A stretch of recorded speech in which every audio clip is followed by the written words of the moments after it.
What's going on, everyone? So the Los Angeles Lakers have had themselves quite the offseason. In my opinion, so far, they have won the offseason. Have more talented guys gone to other teams? Sure, but there's more to it than that.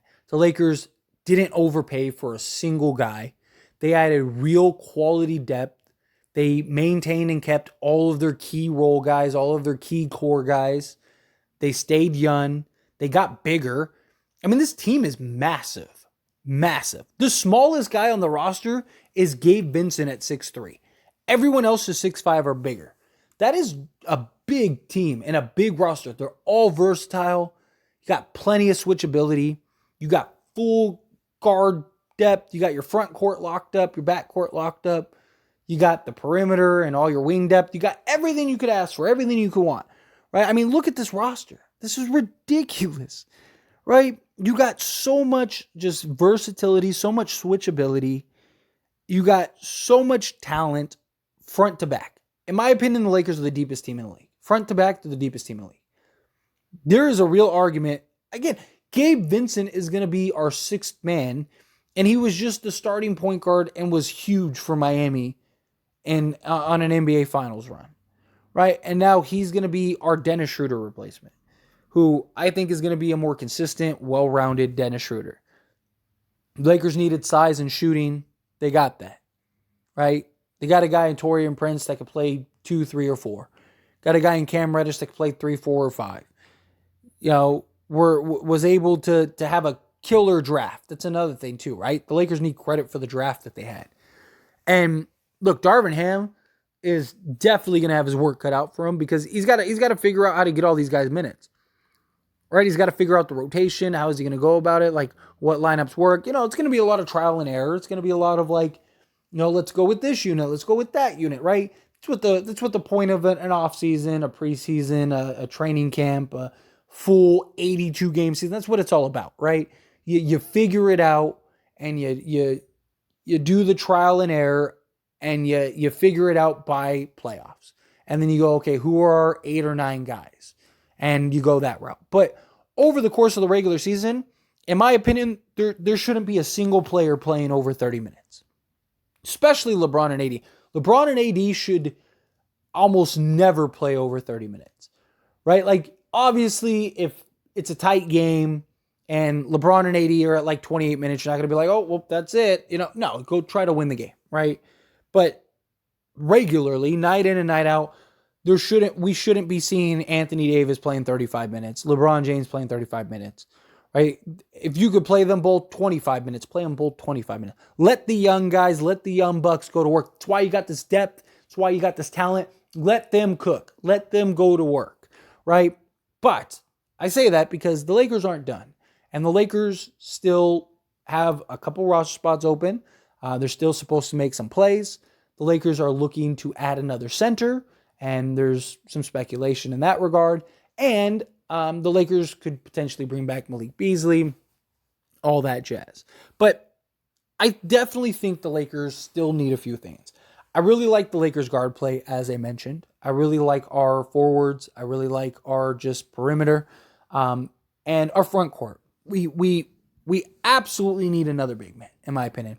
And I want a veteran big man. I want a guy that can come in, be burly, be a guy that can bang, be physical. But you also need a guy that understands what the deal is. Like, hey, some nights you're going to start. Some nights you're going to play 10 minutes. Some nights you're going to get DMPs, right? A guy that can come in and be a professional. I would love a Mason Plumlee. I wouldn't even mind if you got like a DeMarcus Cousins or somebody like that. I've mentioned that before. There's talks about the Lakers potentially bringing back Mo Bamba or Tristan Thompson. I wouldn't mind Tristan Thompson, but again, I want a real, true, sizable center for the bigger matchups, right?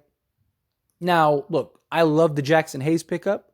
I think he is great. I think he deserves a chance. I think he deserves some minutes.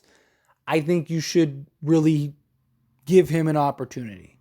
But you also need, like I said, that veteran guy, especially come the playoffs.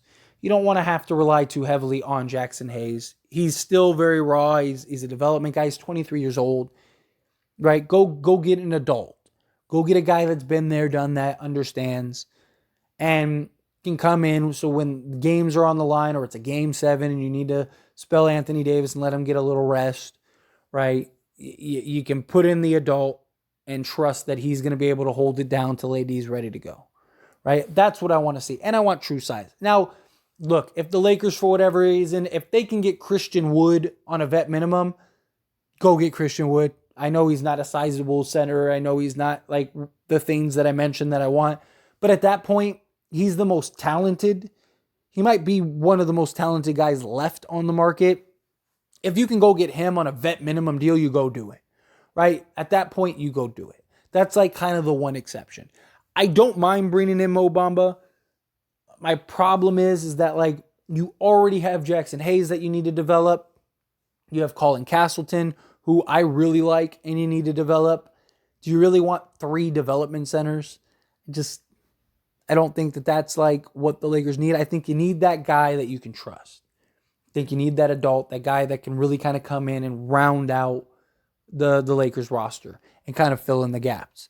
But another big thing that I think the Lakers need that is not really available, not to the level that I think we need, but we really need scoring, right? We need a scorer. Now, the Lakers are considering bringing back Malik Beasley, and I actually love that idea.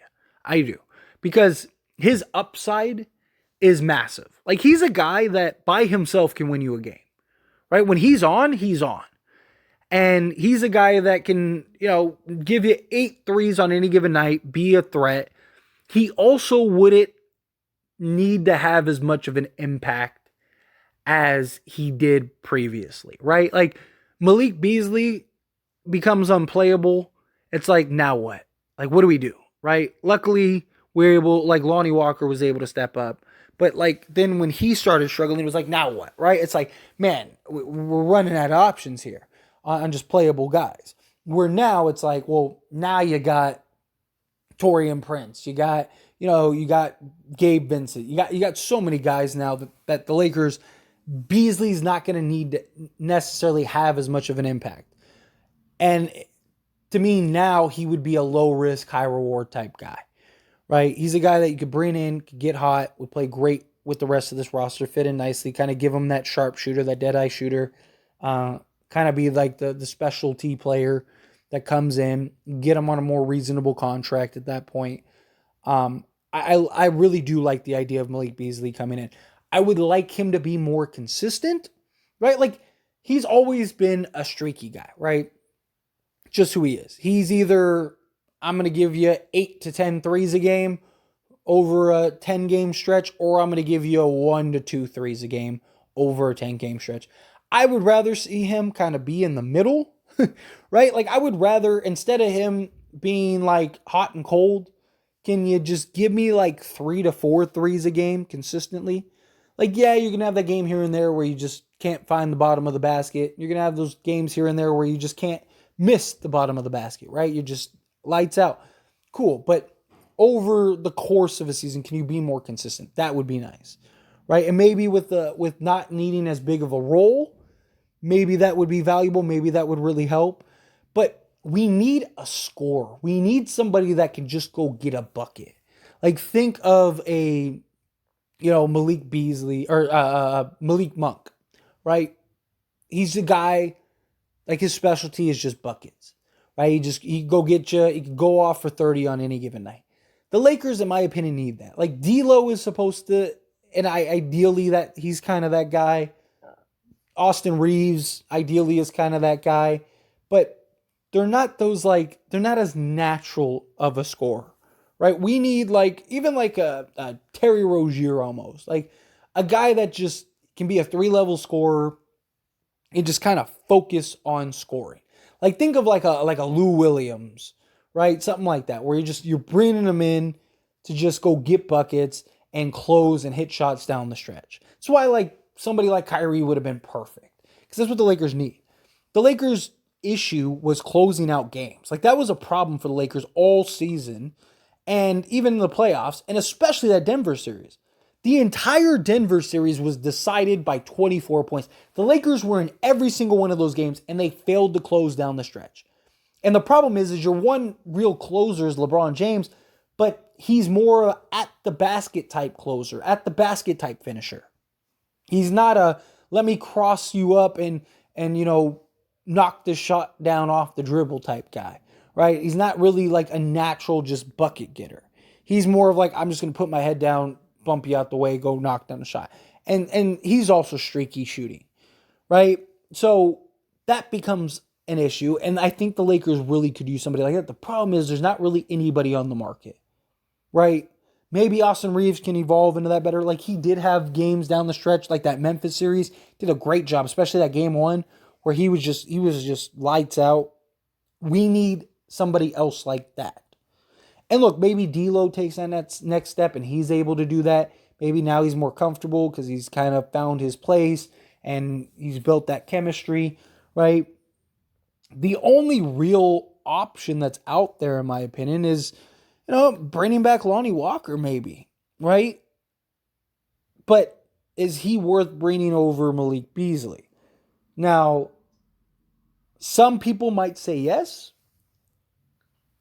And as much as I think the Lakers need a guy that can, again, just go get a bucket and just be a natural scorer, I think Beasley's upside for what he could bring to the Lakers roster could be more valuable, right? Like, if he could be more consistent, then you might not ever really need that closer for the most part. I mean, you still do game here and there, but it might not be as much of a need because you just have 10-point leads at the end of games because you have just so much scoring and this, that, and the other. But I do kind of like the idea of Lonnie Walker on this roster. Problem is I think he's going to want to play more. And it's just, you kind of just need the guy in spots, right? Like, you're probably just playing 10 minutes a game, if that. But, like, we need you to be able to, like, down the stretch, just go hit a shot and get a bucket. Right? How many times did we see the Lakers just go ice cold down the stretch? And look, like Lonnie Walker was able to be that guy for the Lakers in that Warriors game, right? He was just lights out, cold as ice, just massive, huge for the Lakers. If he could be that guy more, then that would be great. Problem is just the consistency, right? I want somebody a little more consistent. Like, I really do think the Lakers need a scorer. And we'll see as the season progresses and, as games get tight and, we have a couple close games under our belt, how we close, who's the guy that steps up. Is it Austin Reeves? Maybe Austin Reeves is that guy, right? Maybe D'Lo is that guy. Maybe it's somebody else, right? Like, maybe AD shoots the ball better and he can be that guy, right? So it might not be as big of a need as I think it is right now, but I don't think it would hurt to have that guy on the bench, right? A guy that could just go give you a bucket. Just go drop one in, right? Like, that's what I think the Lakers need. A center and just a bucket getter, a natural scorer, a guy that can just go create his own shot and make some shots off the dribble and be a 3-level scorer. And I think the Lakers would be in a good spot. But anyway, as always, this is a discussion, so I pass the question to you. Let me know your thoughts and opinions down in the comments below. What do you think? Do you agree with me? Do you think, like, yeah, we could definitely use something like that? Do you think, no, we got enough, we're good, we're straight? How do you feel? Whatever your thoughts are. Love to hear it. Let me know down in the comments.